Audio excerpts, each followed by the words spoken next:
Assalamualaikum warahmatullahi wabarakatuh. Di sini kami akan mempresentasikan hasil diskusi kami, di mana di sini terdapat 2 diskusi.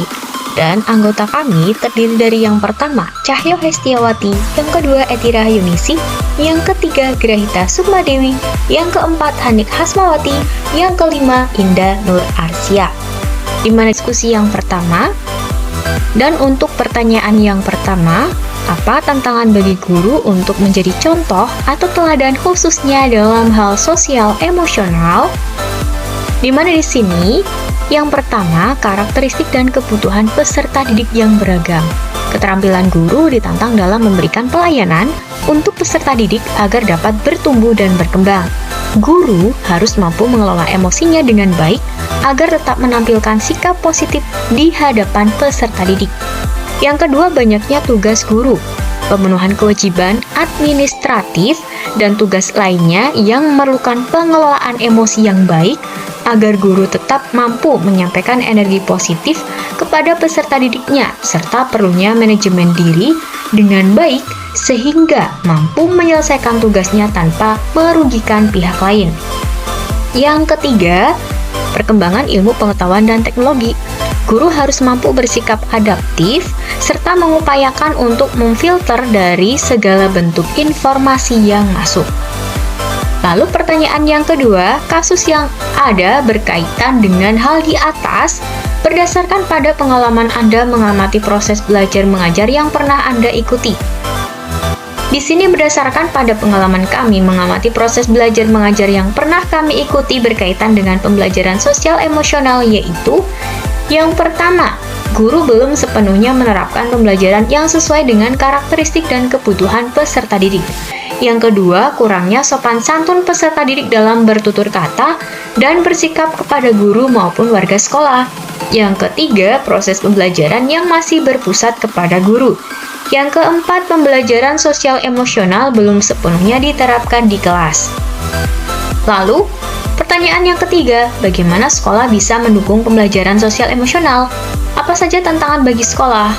Di sini, faktor pendukung sekolah pada pembelajaran sosial emosional antara lain yang pertama, guru. Guru merupakan komponen dalam menentukan pengimplementasian strategi pembelajaran. Oleh karena itu, guru menjadi penentu dalam perancangan dan penerapan pembelajaran sosial emosional. Yang kedua, lingkungan sekolah. Menciptakan lingkungan sekolah yang ramah anak akan menumbuhkan minat belajar pada anak sehingga anak akan merasakan kemerdekaan dalam belajar sehingga anak akan mendapatkan pembelajaran yang menyenangkan. Lalu yang ketiga, sarana dan prasarana. Sarana dan prasarana yang mendukung akan membantu guru dalam memberikan pembelajaran secara maksimal sesuai dengan tingkat sosial dan emosional peserta didik. Kemudian, tantangan dari pelaksanaan pembelajaran sosial emosional di sekolah antara lain. Yang pertama, kerjasama antara lingkungan sekolah, orang tua, dan lingkungan masyarakat dalam mensukseskan penerapan sosial emosional. Penerapan pelajaran sosial emosional ini akan terlaksana ketika adanya sinergi yang baik dari ketiga pihak tersebut. Yang kedua, tantangan dari SDM tenaga pendidik di sekolah tersebut dalam merencanakan pembelajaran yang menerapkan pembelajaran sosial emosional dengan baik pada peserta didik. Yang ketiga, sekolah memiliki tantangan untuk memantau ketercapaian sikap sosial emosional peserta didik. Hal ini dapat dilaksanakan ketika pembelajaran sosial emosional tidak hanya diberlakukan pada saat kegiatan pembelajaran berlangsung saja. Kemudian pertanyaan yang keempat, apakah karakteristik peserta didik bisa mempengaruhi penerapan pembelajaran sosial emosional? Jelaskan bagaimana menghadapi kendala tersebut. Di mana, iya, karakteristik peserta didik bisa mempengaruhi penerapan pembelajaran sosial emosional antara lain etnik. Negara Indonesia merupakan negara yang luas wilayahnya dan kaya akan etniknya. Namun, berkat perkembangan alat transportasi yang semakin modern, maka seolah tidak ada kesulitan menuju daerah batas antar daerah atau suku.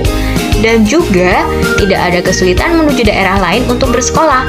Sehingga dalam sekolah dan kelas tentu terdapat berbagai etnik, seperti suku Jawa, Sunda, Batak, Implikasi dari etnik ini, pendidik dalam melakukan proses pembelajaran perlu memperhatikan jenis etnik apa saja yang terdapat dalam kelasnya.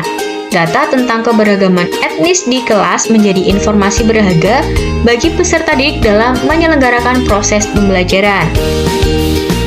Kemudian ada kultur. Peserta didik yang kita temui mungkin berasal dari berbagai daerah yang tentunya memiliki budaya yang berbeda-beda. Sehingga kelas yang kita hadapi, kelas yang multikultural. Pendidikan multikultural memiliki ciri-ciri yang pertama, tujuannya membentuk manusia budaya dan menciptakan manusia berbudaya dan beradaban. Yang kedua, materinya mengajarkan nilai-nilai luhur kemanusiaan, nilai-nilai bangsa, dan nilai-nilai kelompok kultural.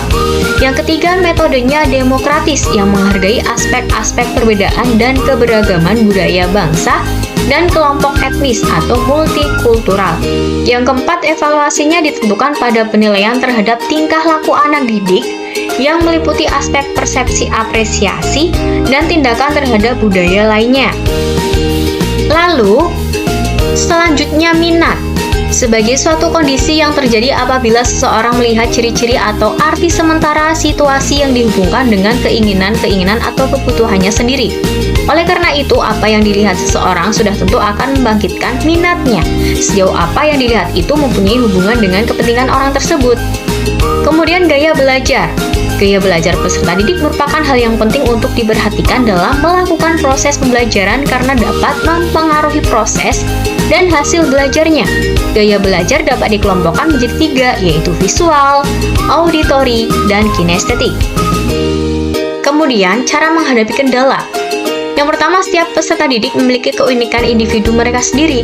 Oleh karena itu, sangat penting bagi pendidik untuk memahami kebutuhan dan gaya belajar setiap peserta didik agar dapat memberikan dukungan yang sesuai dalam mengembangkan keterampilan sosial dan emosional. Yang kedua, memberikan dukungan yang tepat untuk menghadapi tantangan dalam memahami dan menerapkan keterampilan sosial emosional.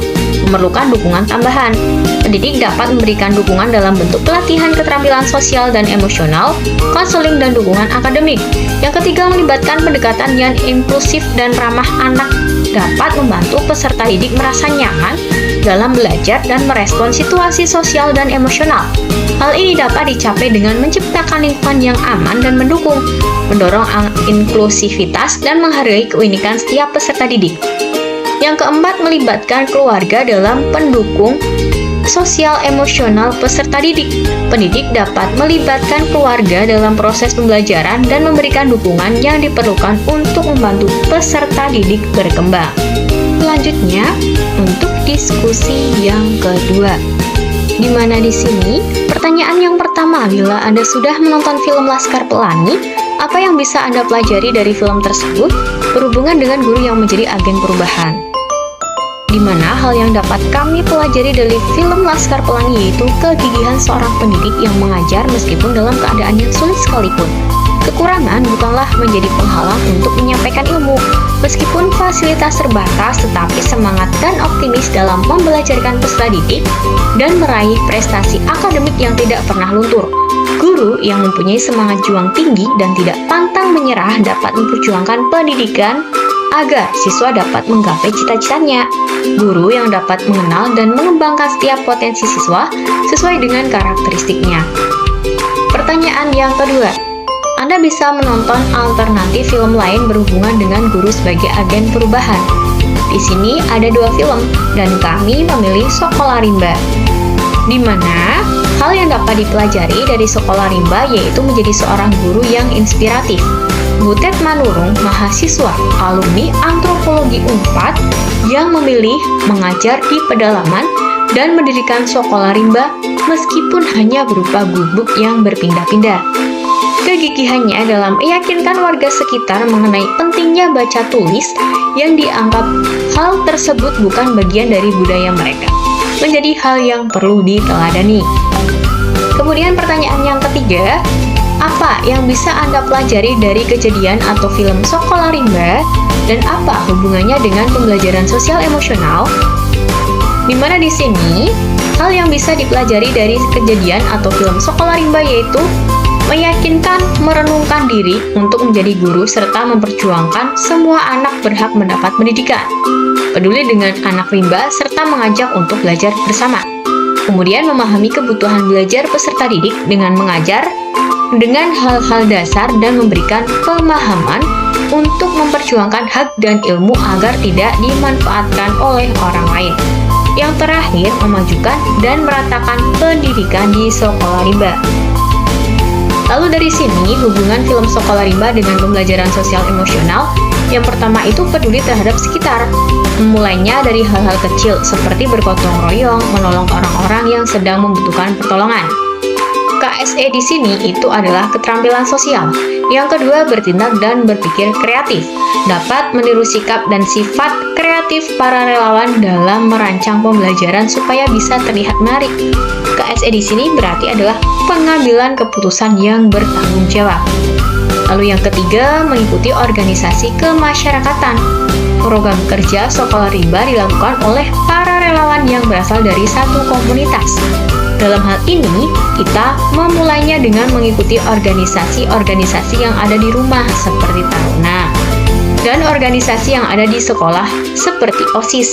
KSE di sini adalah manajemen diri, kesadaran sosial, keterampilan sosial, dan pengambilan keputusan yang bertanggung jawab. Lalu, yang keempat, mengenal dan mempelajari budaya baru. Hal lain yang dapat kita pelajari yaitu adat dan budayanya. Dengan banyaknya pulau-pulau Indonesia, kita dapat memastikan bahwa Indonesia juga memiliki berbagai macam ragam adat dan budaya yang harus kita syukuri dan banggakan. KSE di sini adalah kesadaran diri. Sekian presentasi dari kelompok kami. Terima kasih. Wassalamualaikum warahmatullahi wabarakatuh.